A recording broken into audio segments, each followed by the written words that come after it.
whatever you think of social media, all these things are going on, and we've forgotten that the corollary accompanying all these things is a massive destructiveness, immense destructiveness. So I'm not trying to discourage you or make your day depressed. I'm trying to point out there's a corollary coin. You can't have one side of the coin without the other side of the coin. When there are material desires, which can't be controlled because they can't be fulfilled, and therefore one desire leads to another, to another. That's one side, and the other side means that there is this built-up destructiveness. And people scratch their heads. Why? Why?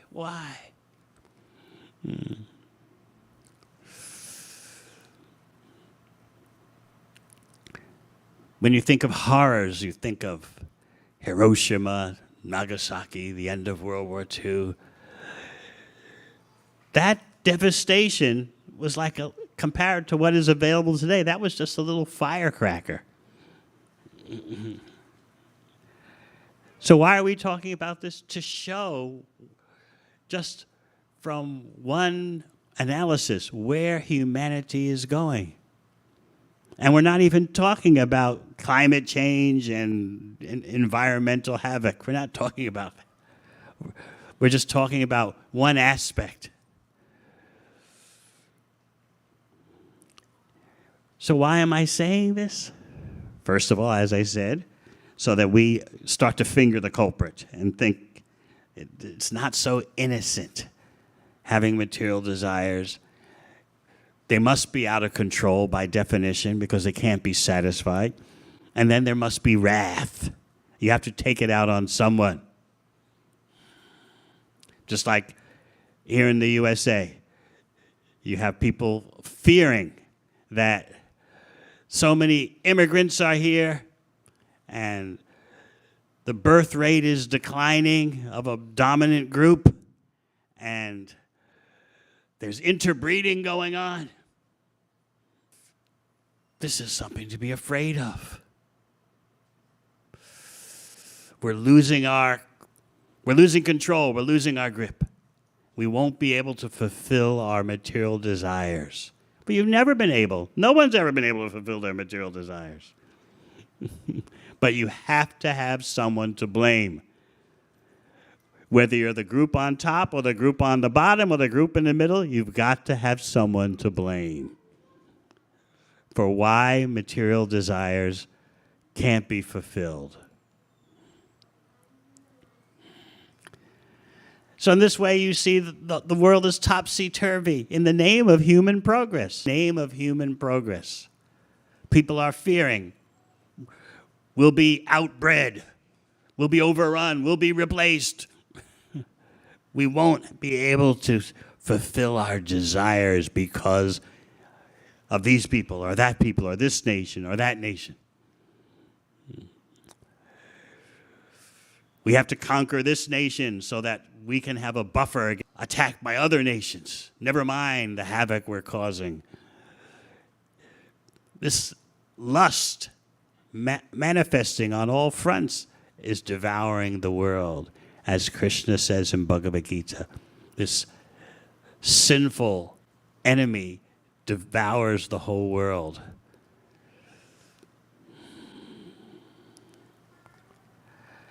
So let's get back to some basic facts of everyday life. We'll leave the international scene, breathe a sigh of relief, and we'll look at just the everyday struggle for economic fulfillment. Another very respected economic survey was done in the USA. It's always good to beat up on the USA. So, now, no, I shouldn't say the example then. I have a policy, whenever I'm in one country, I never talk about statistics for that country. I always point to another country. but I stuck my foot in the mouth just now. When I'm in Australia, I talk about the USA. When I'm in USA, I talk about Australia. Things more palatable. But anyway, I really did forget for a moment because I just flew in Wednesday. I did forget where I am. But anyway, I said it. I already stuck my foot in the mouth, so I'll have to tell you the results of this survey. For every... let me preface it, what I'm going to say, by asking, many of you may know the latest cutting-edge field. In case young people, you're wanting to go to university and be on the cutting edge, study behavioral economics. It's the intriguing blend of psychology and economics. So, behavioral economists have pointed out, they've calculated that in the USA, for every $1 more that you have, let's say your salary goes up by $1 or its multiples, $100, $1,000, $1 million, $1 billion.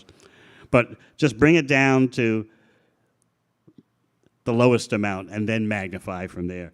For every $1 more that you have, that you earn, your expectations go up $1.40.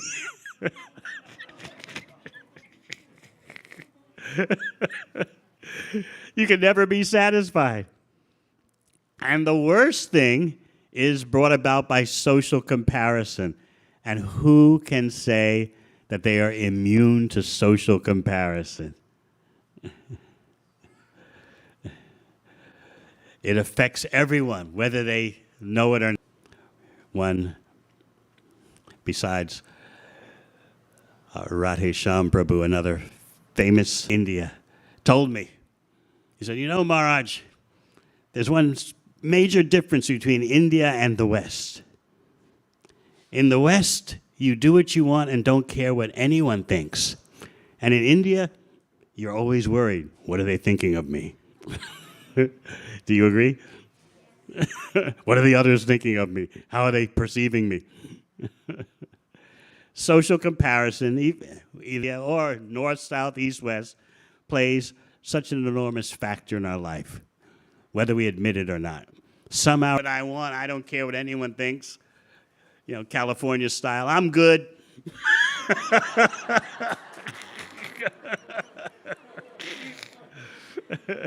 Still, that witch of social comparison is there somehow or other. So here's another statistic that behavioral economists have calculated. That, let's say you're making $100,000 a year. That's considered what, middle class in America still? Lower middle class, okay. All right, well, what should we make the example, 200,000?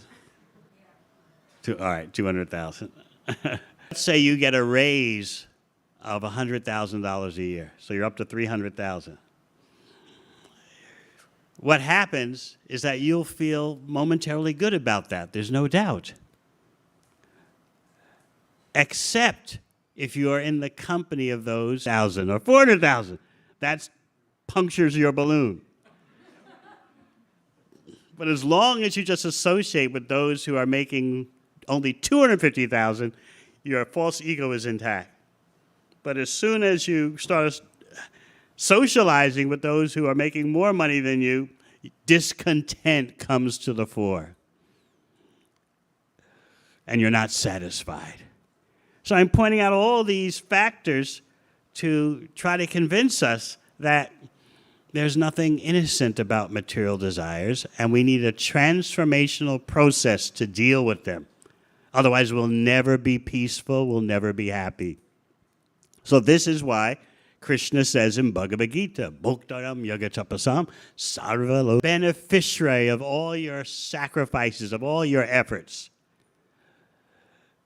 That whatever you do, you're always thinking, who's the beneficiary? What's in it for me? Or what's in it for my people? The first verse of Bhagavad Gita is like that. Mamekam pandavas chaivam. My persons, what are my people? What are they doing? What's in this battle for my people?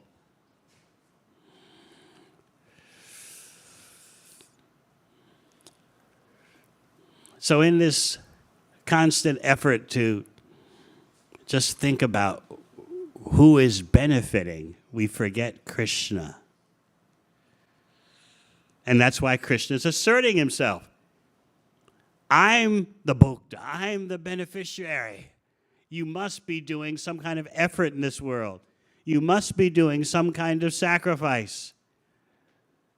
It's meant for me. It's such a simple point. When Prabhupada says this is the peace formula, understanding that trio, that Krishna is the beneficiary, Krishna is the proprietor, the lord of all planetary systems, even of the devatas, and that Krishna is the friend of all living entities. He says, just understand those three things and there's peace. It sounds simplistic, doesn't it? We probably say that, oh, yes, the peace formula. But meanwhile, we're busy trying to secure material stability and material satisfaction. And then when crunch time comes, we ask, oh, Krishna, why is this happening to me?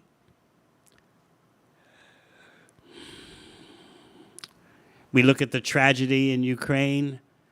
It's like the biggest yatra in Europe. Thousands of initiated devotees, thousands upon thousands of congregational members.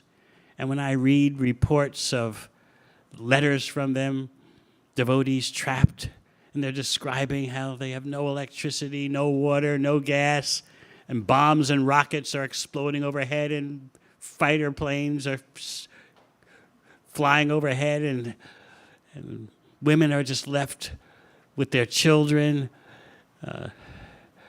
trying to take care of them, and you just wonder, how could such a situation happen? Regardless of the political intrigues, we don't deal with that, but look at the suffering caused. And then we think, could this happen where I am? And we don't want to think about that. But we must be intelligent and get to the root of why there is conflict, why there is suffering.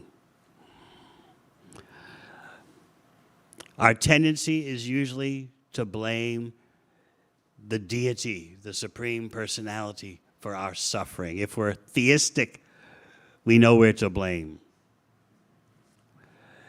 Why?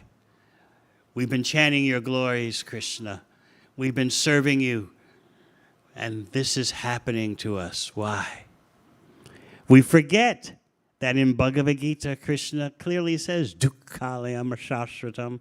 This material world is a miserable place. Anityam asukam lokam.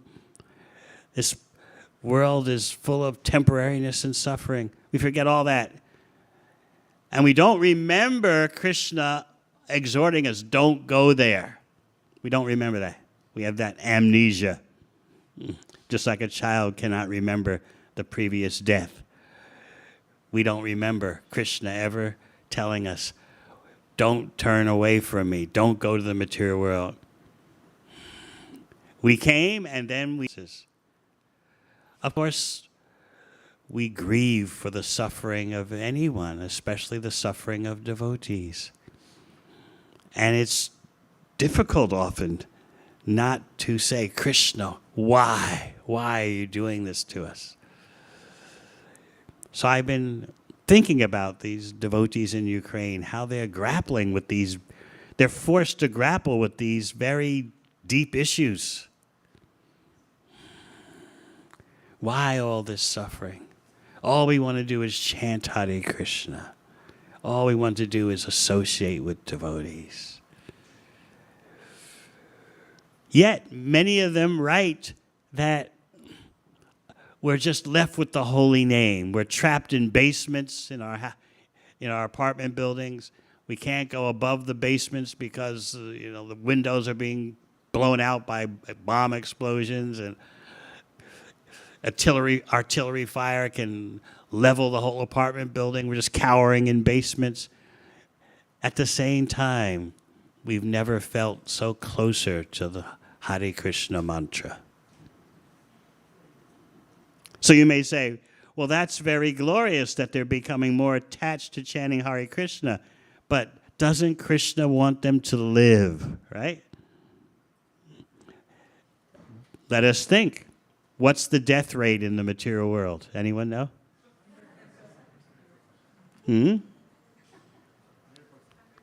It's 100%. We refuse to face the realities of material.